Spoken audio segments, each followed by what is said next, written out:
బండి డ్రైవింగ్ చేసినప్పుడు లేదా కార్ డ్రైవింగ్ చేసినప్పుడు ఈ రూల్స్ ఫాలో అవ్వకపోతే ఖచ్చితంగా మీకు సంబంధించిన బండి సీజ్ అవుతుంది. అలాగే మీ లైసెన్స్ కూడా రద్దవుతుంది. అయితే ఇప్పటి వరకు ట్రాఫిక్ రూల్స్ ఏవైతే ఉన్నాయో బండి డ్రైవింగ్‌కి సంబంధించి సిగ్నల్స్ దగ్గర క్రాస్ చేయడము, అలాగే మన పార్కింగ్ ప్లేసెస్ వీటన్నిటికి సంబంధించి కూడా ఒక్కొక్క రూలు మనం పాటిస్తూ వస్తున్నాము. అలాగే కొంతమంది పాటించకుండా కూడా ఉన్నారు.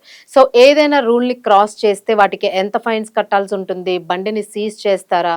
లేదంటే ఎంత జైలు శిక్ష ఉంటుందా? లేకపోతే ఎలాంటి కౌన్సెలింగ్ ఇస్తారు?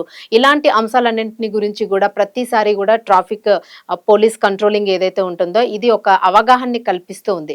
అయినప్పటికీ కూడా యువత అలాగే సమయాన్ని దాటి ఉద్యోగానికి వెళ్తున్న వారు గాని ప్రతి ఒక్కళ్ళు కూడా సిగ్నల్స్ ఏవైతే రెడ్ సిగ్నల్స్ పడతాయో ఆ రెడ్ సిగ్నల్స్ దగ్గర రెడ్ సిగ్నల్ పడినప్పుడు ఆగకుండా దాన్ని క్రాస్ చేసి వెళ్ళిపోతూ ఉంటారు. గ్రీన్ సిగ్నల్ వచ్చే వరకు ఆ టైమింగ్‌ని పార్టిసిపేట్ చేయకుండా వెళ్ళిపోతూ ఉంటారు. సో ఈ కంట్రోల్ లేకపోతే ఖచ్చితంగా మీరు రెడ్ సిగ్నల్‌ని గనక దాటితే 5 సార్లు 5 టైమ్స్‌కి మించి గనక మీరు దాటితే ఖచ్చితంగా మీ బండి సీజ్ అవుతుంది. అలాగే మీకున్న లైసెన్స్ లైఫ్ టైమ్ రద్దయిపోతుంది. సో ఇది ట్రాఫిక్ కంట్రోల్ బోర్డు పక్కాగా డిసైడ్ చేసి అమల్లోకి తెచ్చిన ఒక సో దీనికి సంబంధించి ఎవరైనా కూడా ఇప్పటి వరకు 5 సార్లు సిగ్నల్ క్రాస్ చేసి ఉంటే ఖచ్చితంగా 5 సార్లకి సంబంధించి చలానా ఏదైతే మీకు నోట్లో చూపిస్తూ ఉందో సో ఆ చలానాన్ని ఖచ్చితంగా మీరు ఇప్పటికీ క్లియర్ చేసుకోవాల్సిందే. ఇన్ కేస్ ఒకవేళ మీరు చేసుకోలేనట్లు అయితే 5 సార్లకి సంబంధించిన చలానానికి మీరు క్లియర్ చేసుకోలేనట్లయితే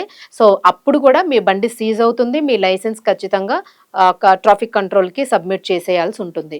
అండ్ ఇంతకుముందు మనము ట్రాఫిక్ రూల్స్ క్రాస్ చేసినప్పుడు ట్రాఫిక్ సిగ్నల్స్ క్రాస్ చేసినప్పుడు ఏదైనా కూడా ఓవర్ డ్రైవింగ్ డ్రైవింగ్ ఉండేటప్పుడు వీటన్నిటికి సంబంధించి కూడా ఇలాంటివి అంటే ఈ 5 సార్లు ఏదైతే క్రాస్ చేస్తామో 5 టైమ్స్‌కి మనకి ఎక్సెప్షన్ ఉంటుంది.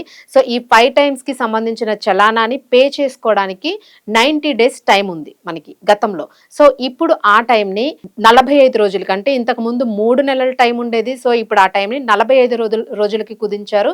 సో ఖచ్చితంగా ఈ ఫైన్స్ ఏవైతే పడ్డాయో ఈ ఫైన్స్‌ని మీరు దాదాపు 45 రోజుల్లో క్లియర్ చేసుకోవాల్సిందే. ఇన్ కేస్ చేసుకోకపోతే ఖచ్చితంగా మీ బండి సీజ్ చేస్తారు. అండ్ మీ లైసెన్స్ రద్దు చేస్తారు.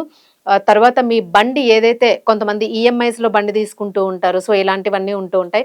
సో దీనికి సంబంధించి కూడా అన్నింటిని ట్రాఫిక్ కంట్రోలింగ్ అంతా కూడా దానికి సంబంధించి అన్నింటిని డాక్యుమెంట్స్ అన్నింటిని కూడా బ్లాక్ చేస్తుంది అని చెప్పి కొత్తగా మనకి నిబంధనలు వచ్చాయి. డ్రైవింగ్ చేసే ప్రతి ఒక్కరు కూడా ఖచ్చితంగా ఈ రూల్‌ని ఫాలో అవ్వండి.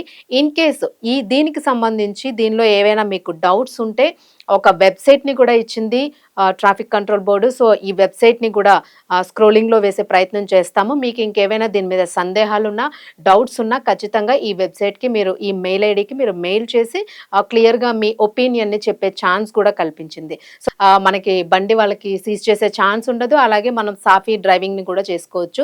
సో ఇలాంటి రూల్స్‌ని ఫాలో అవ్వడం వల్ల మనం యాక్సిడెంట్స్‌ని కంట్రోల్ చేసుకోవచ్చు. ఎందుకంటే ఓవర్ రూల్డ్ వలన చాలా యాక్సిడెంట్స్ కూడా జరుగుతూ ఉంటాయి. సో ఎందుకు పెడుతుంది ట్రాఫిక్ బోర్డ్ అన్న దాన్ని కూడా మనము దృష్టిలోకి తీసుకొని ఇలాంటి రూల్స్‌ని ఖచ్చితంగా ఫాలో అయితే సో ఎలాంటి ప్రాబ్లమ్స్ వచ్చే ఛాన్స్ ఉండదు. సో ప్రతి ఒక్కరు కూడా మీకు ఎన్ని లైసెన్స్‌కి సంబంధించి ఇప్పటి వరకు మీరు ఎన్ని ఓవర్ రూల్ చేశారు ఇలాంటివి ఏమైనా ఉంటే ఒకసారి మీ దానిలోకి వెళ్ళి చెక్ చేసుకోండి వెబ్‌సైట్‌లోకి వెళ్ళి. సో దాన్ని క్లియర్ చేసుకునే ప్రయత్నం అయితే చేయండి. సో ఈ రూల్స్ అన్నీ కూడా చాలా స్ట్రిక్ట్ యాక్షన్స్ తీసుకుంటూ ఉంది. సో వీటన్నిటి కూడా ఫాలో అవ్వండి.